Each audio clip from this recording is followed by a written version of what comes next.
বিসমিল্লাহির রহমানির রহিম।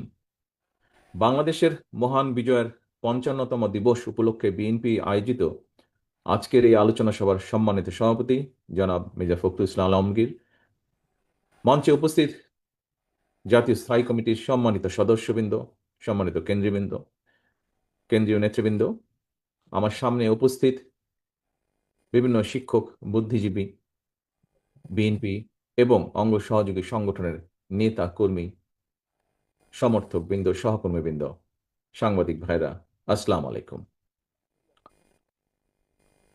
দেশের ইতিহাসের সবচেয়ে গৌরবোজ্জ্বল দিন আমাদের আজকের এই মহান বিজয় দিবস। যতদিন বাংলাদেশ থাকবে, কখনো এই দিবসের গুরুত্ব এবং তাৎপর্য কিন্তু মলিন হবে না। তবে একটা বিষয় আমাদের সকলের মনে রাখা বা স্মরণ রাখা দরকার, এবং অবশ্যই একই সাথে সতর্ক থাকা দরকার। সেটা হলো বাংলাদেশের মহান যে মুক্তিযুদ্ধ, স্বাধীনতা, এই মুক্তিযুদ্ধ বা স্বাধীনতাকে প্রশ্নবিদ্ধ করতে দেশি বিদেশি অপশক্তি তখনও যেমন সক্রিয় ছিল, এখনো ঠিক একইভাবে তারা সক্রিয়। সময়ের সাথে সাথে হয়তো ষড়যন্ত্রকারীদের রূপ, রং, চেহারা হয়তো পাল্টেছে, কিন্তু চরিত্র ভিন্ন একদমই পাল্টায়নি। তাদের চরিত্র বিন্দুমাত্র পাল্টায়নি। সম্মানিত উপস্থিতি, বাংলাদেশ কিন্তু হঠাৎ করে সাগরের বুকে বুকে ভেসে ওঠা কোনো ভূখণ্ড নয়। এখানে সকল বক্তা বলেছেন, যারা আলোচনা করেছেন, আলোচকবৃন্দ সকলেই বলেছেন, লাখো শহীদের আত্মত্যাগ আর অসংখ্য মা বোনের সম্মানের বিনিময়, সম্ভ্রমের বিনিময় বাংলাদেশ নামক এই ভূখণ্ডটি আমরা অর্জন করেছি, এই স্বাধীনতাটি আমরা অর্জন করেছি। স্বাধীনতা এবং মুক্তিযুদ্ধের সেই গৌরবময় ইতিহাস নিয়ে রচিত হয়েছে অসংখ্য গল্প, কবিতা, বই রচিত হয়েছে। অনেকেই হয়তো জানেন, স্বাধীনতা এবং মুক্তিযুদ্ধের পূর্বাপর ঘটনা বলে নিয়ে বাংলাদেশের স্বাধীনতার ঘোষক শহীদ রাষ্ট্রপতি জিয়া রহমানের নিজের লেখা কিন্তু একটি প্রবন্ধ রয়েছে, এবং সেটির নাম একটি জাতির জন্ম। এই নিবন্ধনটি বা প্রবন্ধটি আমাদের স্বাধীনতা এবং মুক্তিযুদ্ধের ইতিহাসের একটি অনন্য দলিল। সম্মানিত উপস্থিতি, পতিত পলাতক একটি চক্র শুধুমাত্র নিজেদের হীন দলীয় স্বার্থে বাংলাদেশের স্বাধীনতা এবং মুক্তিযুদ্ধের ইতিহাসের বিকৃতি ঘটিয়েছিল। স্বাধীনতা এবং মুক্তিযুদ্ধের ইতিহাসকে চেষ্টা করেছিল তারা, করেও ছিল, অনেক ক্ষেত্রে দলীয় ইতিহাসে তারা পরিণত করেছিল। আর এই অপরিণামদর্শী অপচেষ্টার কারণেই পরিস্থিতির সুযোগ নিয়ে এখন আবার মুক্তিযুদ্ধের পরাজিত একটি চক্র বিজয়ের নতুন ইতিহাস রচনার অপচেষ্টা তারা করছে। প্রিয় ভাই বোনেরা, পরাজিত চক্রকে মোকাবেলায় প্রতিশোধ, প্রতিহিংসার পরিবর্তে বিজয়ের সফল প্রতিটি মানুষের ঘরে পৌঁছে দেবার জন্য স্বনির্ভর সমৃদ্ধ একটি গণতান্ত্রিক বাংলাদেশ প্রতিষ্ঠাই হোক এবারের বিজয় দিবসে আমাদের অঙ্গীকার। শুধু আমি না, আমরা সকলে, বিএনপি মনে করে, যতদিন পর্যন্ত এই রাষ্ট্রে জনগণের রাজনৈতিক এবং অর্থনৈতিক ক্ষমতায়ন নিশ্চিত করা না যাবে, ততদিন পর্যন্ত স্বাধীনতা এবং গণতন্ত্র টেকসই ভিত্তির উপর দাঁড় করানো যাবে না। সম্মানিত উপস্থিতিবৃন্দ, বাংলাদেশের স্বাধীনতা অর্জনের পর থেকে আজ পর্যন্ত যতবার দেশের গণতন্ত্র হুমকির সম্মুখীন হয়েছে, আমরা দেখেছি ততবারই দেশের স্বাধীনতা, সার্বভৌমত্ব হুমকির সম্মুখীন হয়েছে। 1975 সালের 7ই নভেম্বর কিংবা 2024 সালের 5ই আগস্ট, ইতিহাসের প্রতিটি বাঁকে এর সত্যতা কিন্তু প্রমাণিত হয়েছে। কখনোই জনগণকে ক্ষমতাহীন করে রাষ্ট্রযন্ত্র কখনোই ক্ষমতাশীল হয়ে উঠতে পারে না। জনগণকে ক্ষমতাবান করার পূর্ব শর্তই হচ্ছে, যা সব সময় বলে এসেছি আমরা, পূর্ব শর্তই হচ্ছে জনগণের সরাসরি ভোটে জনগণের কাছে দায়বদ্ধ, জনগণের কাছে জবাবদিহিমূলক রাষ্ট্র সরকার প্রতিষ্ঠা। এবং এ কারণেই বিএনপি সব সময় রাষ্ট্র এবং সরকারে জনগণের অধিকার প্রতিষ্ঠা করতেই যে কোনো মূল্যে দেশে অবাধ, সুষ্ঠু এবং নিরপেক্ষ নির্বাচন অনুষ্ঠানের পক্ষে সকল সময় দৃঢ় অবস্থান গ্রহণ করেছে। এই দেশের, বাংলাদেশের জনগণ সাক্ষী, কারণে অকারণে, শর্তের পর শর্ত জুড়ে দিয়ে কিংবা নানা অজুহাতে বাংলাদেশের স্বার্থ বিরোধী একটি চক্র নির্বাচন অনুষ্ঠানের পথে বারবার নানা রকম বিঘ্ন সৃষ্টির অপচেষ্টা তারা চালিয়ে যাচ্ছে, এখনো চলছে ক্ষেত্র বিশেষে। আল্লাহ রহমতে আলহামদুলিল্লাহ সব রকম বাধা উপেক্ষা করে প্রায় ১.৫ দশকেরও বেশি সময় পর নির্বাচন কমিশন শেষ পর্যন্ত জনগণের সেই কাঙ্ক্ষিত জাতীয় নির্বাচন অনুষ্ঠানের তারিখটি ঘোষণা করেছে।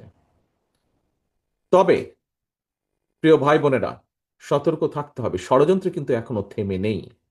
গণতন্ত্রের পক্ষে সাহসী সন্তান ওসমান হাদিকে গুলি করার যে ঘটনাটি, এটা কিন্তু সেই ষড়যন্ত্রের অংশ।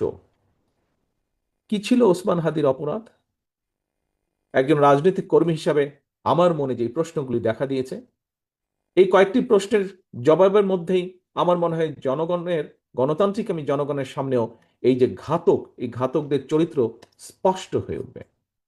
আমার মনে একজন রাজনৈতিক কর্মী হিসাবে যে এই প্রশ্নগুলো দেখা দিয়েছে: এক, বর্তমান অন্তর্বর্তীকালীন সরকার বা সরকারকে যদি ব্যর্থ করা যায়, কারা তাহলে খুশি হবে? দুই, নির্বাচন ছাড়াই বর্তমান অন্তর্বর্তীকালীন সরকারকে বহাল রাখা গেলে কারা লাভবান হবে? তিন, দেশে জনগণের ভোটে জনগণের সরকার প্রতিষ্ঠিত না হলে কাদের লাভ? প্রিয় ভাই বোনেরা, আমি বিশ্বাস করি এইসব প্রশ্নের জবাবের মধ্যেই হাদির ঘাতকেরা লুকিয়ে রয়েছে। স্বাধীনতা প্রিয় গণতান্ত্রিকামী জনগণের শত্রুরা ঘাপটি মেরে রয়েছে এইসব প্রশ্নের ভেতর। প্রিয় ভাই বোনেরা, সম্মানিত উপস্থিতিবৃন্দ, প্রিয় নেতৃবৃন্দ, আমি বিজয় দিবসের এই গৌরবজনক সময় দৃঢ়ভাবে বলতে চাই, যারা স্বাধীনতা প্রিয় গণতান্ত্রিকামী জনগণকে ভয় দেখাতে চায়, তার অবশ্যই ব্যর্থ হবে ইনশাল্লাহ। ভয়ের কোনো কারণ নেই। মানুষের জয় পরাজয়, জীবন মৃত্যু সবকিছু আল্লাহর হাতে নির্ধারিত। সুতরাং আল্লাহর উপরে ভরসা রেখে আমরা সকলে যদি ঐক্যবদ্ধভাবে জনগণের অধিকার প্রতিষ্ঠার মিছিল এগিয়ে নিয়ে যেতে থাকি, ইনশাল্লাহ ষড়যন্ত্রকারীরা অবশ্যই পিছু হতে বাধ্য হবে।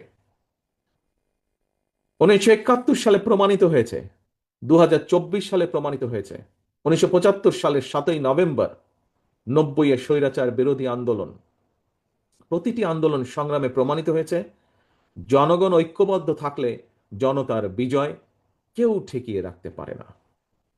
আমি দৃঢ় কণ্ঠে বলতে চাই, নির্ধারিত সময় নির্বাচন ইনশাল্লাহ অনুষ্ঠিত হবে। আসন্ন নির্বাচনকে সামনে রেখে গ্রামে গঞ্জে, শহরে বন্দরে, নগরে, বাজারে, মহল্লায়, অলিগলিতে, রাজপথে জনগণের নিজেদের অধিকার প্রতিষ্ঠার এই নির্বাচনে মিছিলে আমিও আপনাদের সঙ্গে থাকব ইনশাল্লাহ। প্রিয় ভাই বোনেরা, আসন্ন জাতীয় নির্বাচন কিন্তু কেবলমাত্র একটি এক্সপেরিমেন্ট বা এক্সপেরিয়েন্স অর্জনের নির্বাচন নয়। সম্মানিত মহাসচিব সাহেব আজকের অনুষ্ঠানের সভাপতি কিন্তু ওনার বক্তব্যে বলেছেন, আমিও অতীতে বারবার বলেছি, আসন্ন জাতীয় নির্বাচন অতীতের যে কোনো নির্বাচনের চেয়ে জটিল এবং গুরুত্বপূর্ণ। কেন?